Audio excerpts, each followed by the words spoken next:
Hi, everybody. Hope everyone's doing well. I'm Sam Norgard, and thanks for watching. As guest ambassador for International Bead Week, I have created the Companion Lessons series.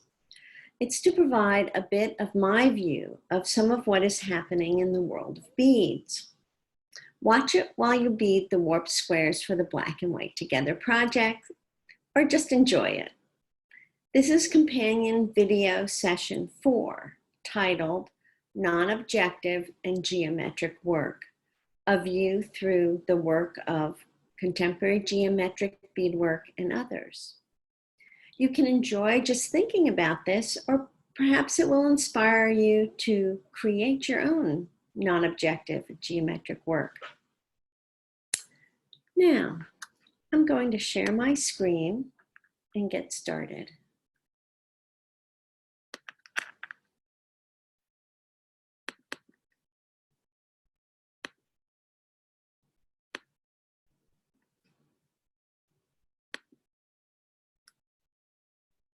All right, we're ready. Okay, we're going to take a look at non-objective work and at contemporary geometric beadwork. These contrast greatly with what we talked about in the last lesson, which was representational imagery. A look at non-objective and geometric work. What does it mean? Non-objective is defined by having no recognizable subject matter. So if you look at it and you say, nice sailboat, it's not non-objective. Difference between non-objective and abstract. The clear difference lies in the subject matter chosen. If the artist begins with a subject from reality, the artwork is considered to be abstract. I often hear students who are new to art terminology confusing these. So remember, abstraction starts in reality. If the artist is creating with no reference to reality, then the work is considered to be non-objective. The Tate Museum defines non-objective art as a type of abstract art that is usually, but not always, geometric and aims to convey a sense of simplicity and purity. YourDictionary.com defines geometric as the definition of geometric is something associated with geometry or the use of straight lines and shapes. An example of geometric is an art piece made from rectangles, squares, and circles. So why do I like it? I think I like it because it involves the imagination. Quoting from an article by ArtSpace titled, "What Makes Geometric Abstraction So Exciting?" And I quote, "When abstract art bursts onto the stage in the Western art world in the early 20th century, its practitioners quickly resolved themselves into two distinct camps.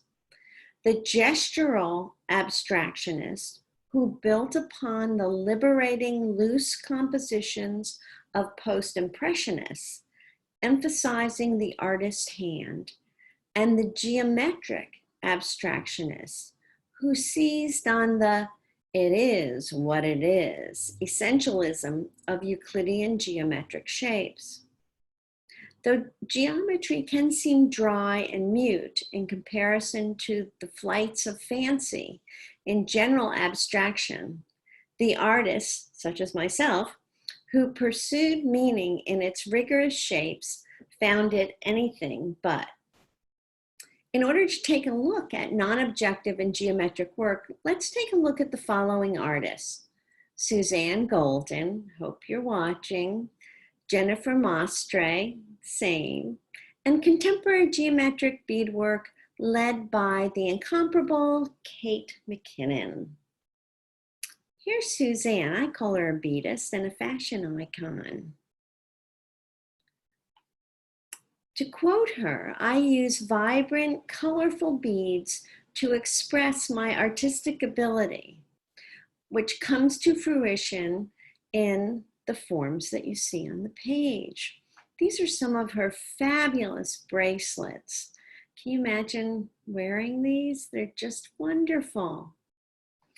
One of the things that you'll notice is that Suze uses a flower motif in several of her pieces. We see it here in red petals with a black center, white petals here, white petals with the red center here. And it was through her work that I learned how to make this flower motif. And whenever I put a flower in a piece, I often am thinking of her and how her work inspired me. Here's some of her beautiful, beautiful necklaces. Some of what Suze is interested in, I think, is scaling up form. So some of these, like the piece on the left, I believe was actually a design by Humming Beads. And these beaded beads were made in size 11 delicas. And so in Sue's hands, she's interpreting them with a larger plastic bead, much like the ones that I demonstrate in for you, and scaling those forms up so they become really large and bold. For a closer look at her non-objective geometric work, let's take a look at Sue's website. I think sometimes that can be the best way. Oops, sorry.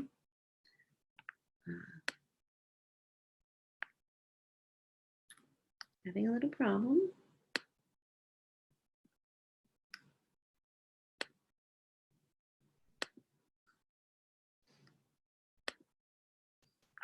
Here we go. Now, one of the pages that I wanted us to focus on were her, what she calls her geometrics. And some of these are wearable, some are not. And I am just crazy about them. Let's take a look at this one.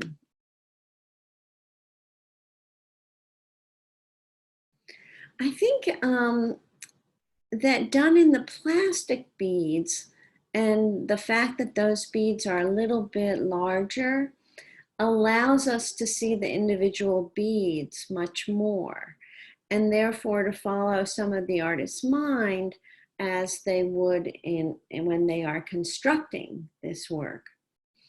I'm thinking she might begin here, and that this is actually a form that's either similar or it is a warp square. You have the 4 beads drawn into the circle, and then the rounds continue with 2 beads in the corners. So one of the things I really love about Sue's work is, as an artist, I can learn so much from it because of the scale of the beads. Okay, I'm going to go on to Jennifer Mastre's work. Jennifer was born in South Africa, and she now lives in Massachusetts. She is known for her non-objective sculptural work utilizing colorful pencils. I would actually describe her work as abstraction. This is because the idea for the form actually starts in reality, and it starts with her looking at sea urchins. So what I understand is that she actually had started making forms out of nails, these kind of spiky forms that could be reminiscent of the sea urchins. But the nails themselves were a little bit restrictive, and that she then came up with the idea of using something else that was spiky, and started building out of color pencils. And I think it's a fantastic choice because it has so much history. We've all used colored pencils, but it also, history and familiarity, but it also provides her with a beautiful palette of color. Here you can see her skillful use of smooth and the textured side of the use of the pencil. So what I'm talking about is, if you look in the bottom right-hand corner of what is this kind of vase form, you can see the backs of the pencils, which when they're put side by side create this kind of smooth texture. And then the rest of the piece looks almost like a porcupine. It's the pointy side of the pencil. What I'd like you to do, those of you who are beaders and understand the peyote stitch, is I'd like you to think about how these are constructed. When you start to look carefully, the way we just did at Sue's beads, is you can see that these two are beads. What I believe she's done is drilled holes through the pencils and then uses them as if they were beads. Let's talk about these two pieces of Jennifer's in terms of color, form, and texture. When we talk about the elements of design, like point, line, shape, value, texture, color, plane, volume, mass, and form, we are talking about the formal aspects of art making, and it allows us to look at the design content of the work. When we look at these two pieces side by side, if I referred to the blue piece, you would know that I was talking about the piece on the left, and the orange piece, the piece on the right. I think what's so interesting is when we look at the blue piece, the blue has made the wood of the pencils look very orange. This is called simultaneous contrast in color. And in the piece on the right, it feels much more monochromatic in that the orange of the pencil points is restated in the orange nature of the wooden part of the pencil. Again, I think that these are beautiful pieces to contrast in terms of texture and her use of this kind of two-sided vocabulary of smooth and pointy. And as we put those together, we have what I would call simultaneous contrast in texture. When looking at the forms of these pieces, I think she's also exploring space in two very different ways. To me, they have a little bit of a vessel quality to them, and the one on the left feels like it's closing up at the top, and the one on the right feels like it is an open form. Let's just take a minute to enjoy these close up. I think in this piece, we can see that contrast that we've been focusing on between the pointy sharpness of the pencils and then the smoothness of the back or bottom of the pencil. And then in this one, she has also decided to divide those zones, the pointy zone and the smooth zone, by hue. So the pointy zone is an analogous role, focusing on blue, blue-violet, blue-green. And then the smooth area is yellow through green and blue-green. I think they're very smartly designed, just beautiful work. Thanks for making these, Jennifer. Now, I thought it might be nice to just take a couple minutes and look at the YouTube video of her. And what I need to do is to try to find my pointer. There it is. And here we go.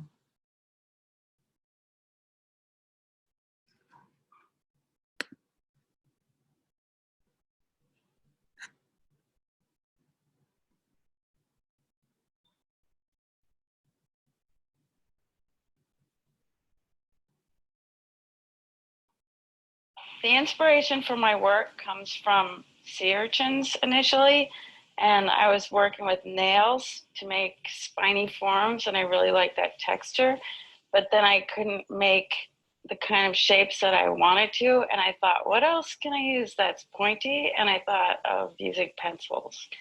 And the sculptures are actually a form of beadwork. Each pencil has a hole drilled in it, and then I sew them together. So it's actually a kind of fiber art. I'm inspired by animals and sea life, and I love to look at the work of Ernst Haeckel, Forms in Nature, to get inspiration for my shapes. I kind of prefer to make more abstract forms because then the viewer can interpret it however they want. I don't like to bang people over the head and say, this is what you're supposed to be seeing. So I prefer to do things that are more evocative and abstract. But occasionally, after I finish a big commission or something, I'll just make something like a silly little animal shape or something, just because it's funny. I like people to be able to see that it's only pencils, and I like people to be able to look inside them.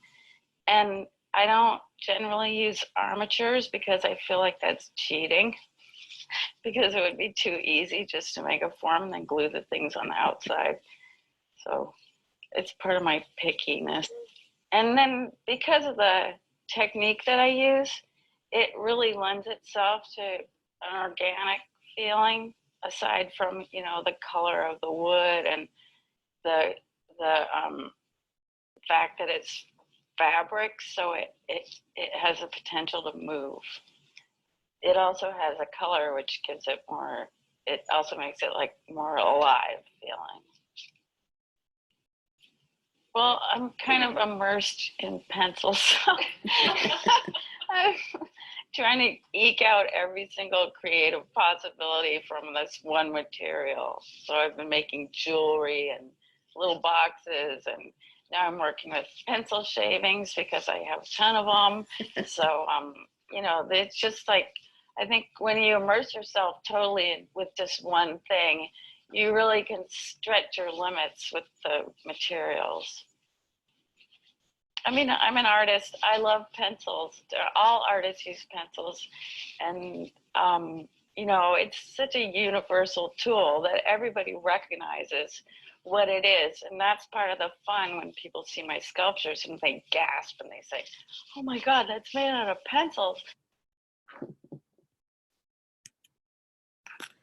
All right, I hope you enjoyed that. Okay, now we're going to move on to contemporary. Need a freelancer? Go to Fiverr.com and find one in seconds. Or don't go to Fiverr and waste your time searching for freelancers instead of finally taking that trip abroad. Constantinople.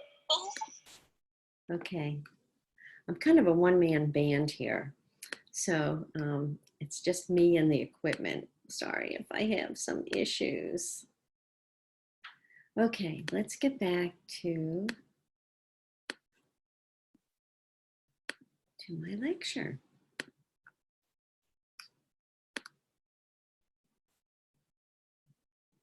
All right, we're going to take some time to look at contemporary geometric beadwork led by Kate Mckinnon.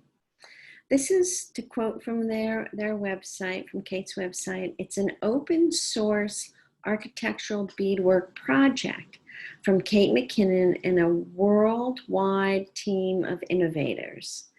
I think that's, there's a lot of meaning in those few words. Okay, I thought I'd talk a little bit about my own explorations that have been the result of knowing Kate and the wonderful people in this group. It's been such an honor to work with this band of bright and creative explorers. These are some of my earlier bracelet forms, and it was delightful to have my own work surprise me with what I could do with just simple size 11 delicas and thread. These were for a water exhibition at the James May Gallery in Wisconsin, and they're cycle bracelets called kaleidocycles. So they are based on the Picard linkage system, and when they rotate, you're able to see the different sides of the tetrads. And a tetrad has 4 sides. So one of the pleasing and stunning things about these is when you're looking at them, you're seeing all these triangles, and what happens in your head is you get this idea that it's 3, when actually it's 4 sides. So these are my design and teaching, but I also did this as part of my way of working with community, teaching a group of beaders from 2 different bead societies, and then them helping with constructing the triangles that eventually made the bracelets.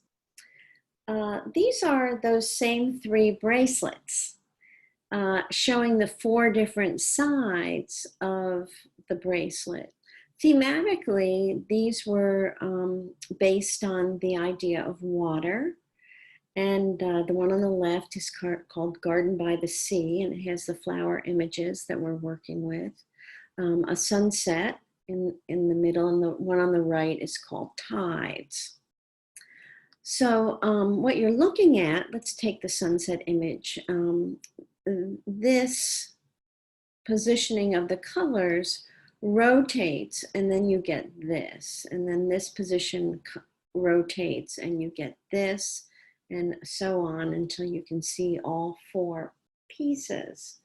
So one of the things I love about this being wearable is typically when you're the gallery for the jewelry, is you're wearing it over a length of time, and someone might look at you at some point and see you have this pink bracelet on, and then a few minutes later they might look at you or the model and see that it's a yellow bracelet.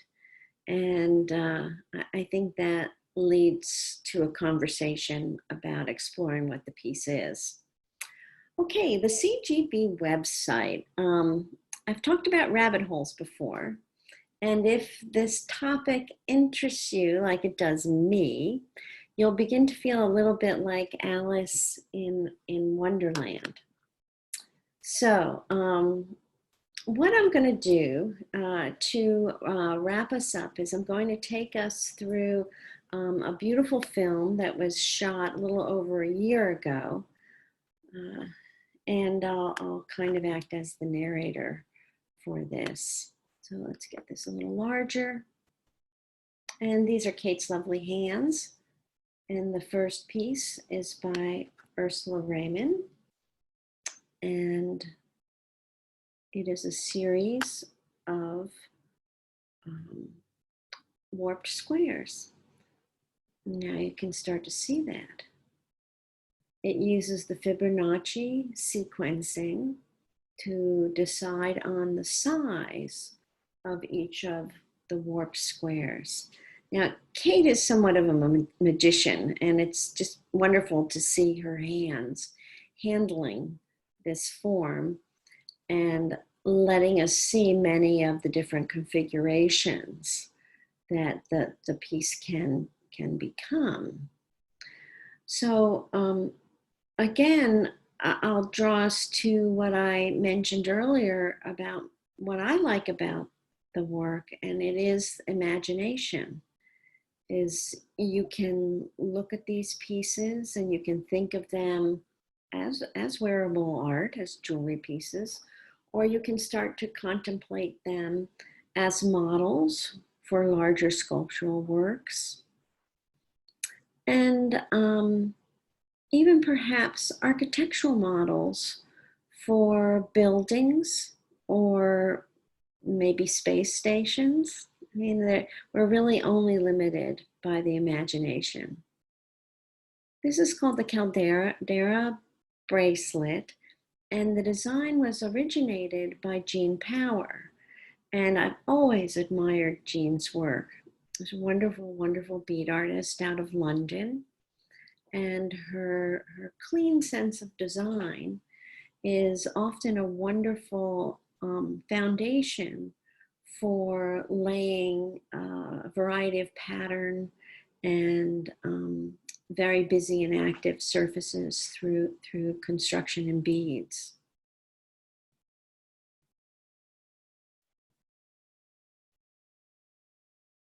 Kate's showing you that part of this has been left unstitched and the other part was locked in place. Here's one of the kaleidocycles, just an absolutely gorgeous piece. And here is a smaller one. Here you can see you have 3 pairs of tetrads. In other words, 6 tetrads that are linked together in the Picard linking system. And what I note about that linking system is one link is vertical and then the next link is horizontal. And that's what provides this kind of rolling linkage system. Beautiful pattern work here. One of the things as a group that we're finding is that we have a lot of common ground with a lot of different areas of interest. There's a lot of overlap with math or maths, and there's a lot of overlap with science, with architecture, and groups who are folding origami, other groups who might be knitting or crocheting. What I find interesting is even if we were to make the exact same form as an origami artist, the potential is different because of the material that the form is made out of. Oh, I love this one.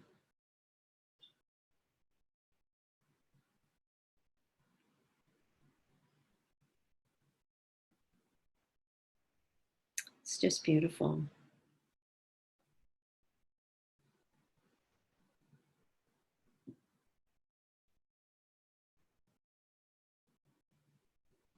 I love how we have the flower pattern against the geometry. One of the things that I tried to do in my series of talks was to divide representational imagery into the narrative and storytelling lesson, and then keep the non-objective and geometric for this talk. But a lot of times I'm attracted to work that has both things in it. A lot of times I think contrast in work actually helps us see the truth of the two things being compared.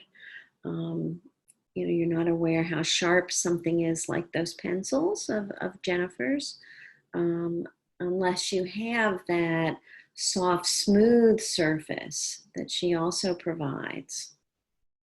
Oh, look at this. I think this is Yoke's.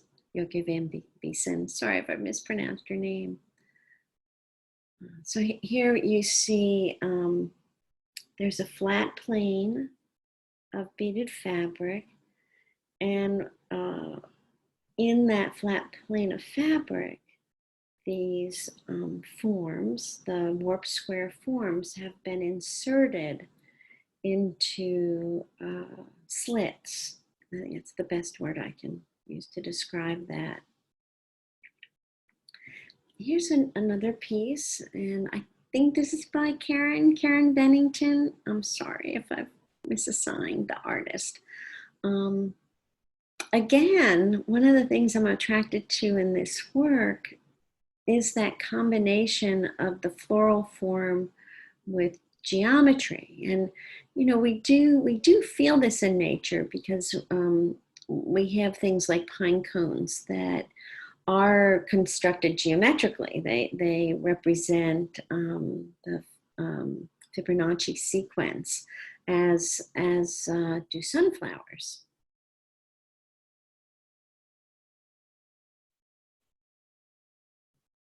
I thought this was such a beautiful video. I love to watch hands working, and I've often thought of just videos of seeing beaders' hands beading, but the handling of the pieces through time, I think adds a lot to our appreciation and understanding. Also, you can tell the scale. You know, we can see that this particular kaleidocycle is quite small. And here is what I would say is a kind of large warped square. Look at that pattern, isn't that rich? Okay, a hyperlink.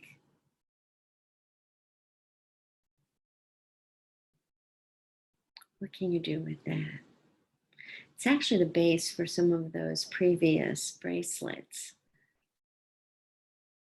So what Kate is indicating is a geometric capture I think that's one of CGB's own terms, you know, how you play with the form and have it arrive at a conclusion, a three-dimensional conclusion, and then how you stitch that form to hold it in a particular position in space. This looks like one of our spines. We've been working with, I think of them as launch pads. Oh, isn't this beautiful? So again, we have a kaleidocycle constructed out of pairs of tetrahedron, and then one side is left open. You could put something in there. You could put something in there and close it up. It could be a secret, or you can leave them open.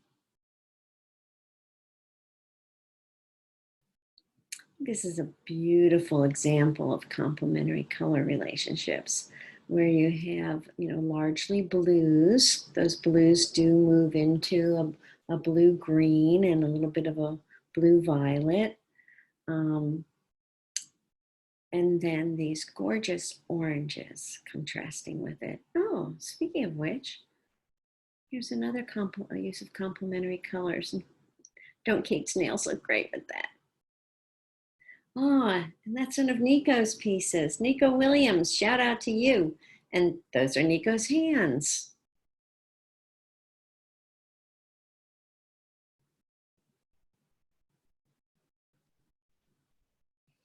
Now, some of you have constructed triangles, and now with the Black and White Together project, you should be very comfortable with constructing warp squares. So when we start a triangle, we start with 3 beads. And when we start the warp square, we start with 4. What would happen if you started with 5 or 6 or 7, etc.? So these forms explore that idea. This looks like a 6-bead start. And now Nico is showing you a warp square that is very soft. And I think this is not done with delicas. I think it's done with rounds. And so this kind of a form can be a lot of fun to play with. It can be coaxed into different positions. Here we have quite a fun one. And then they can be locked into place by stitching certain parts of the form together.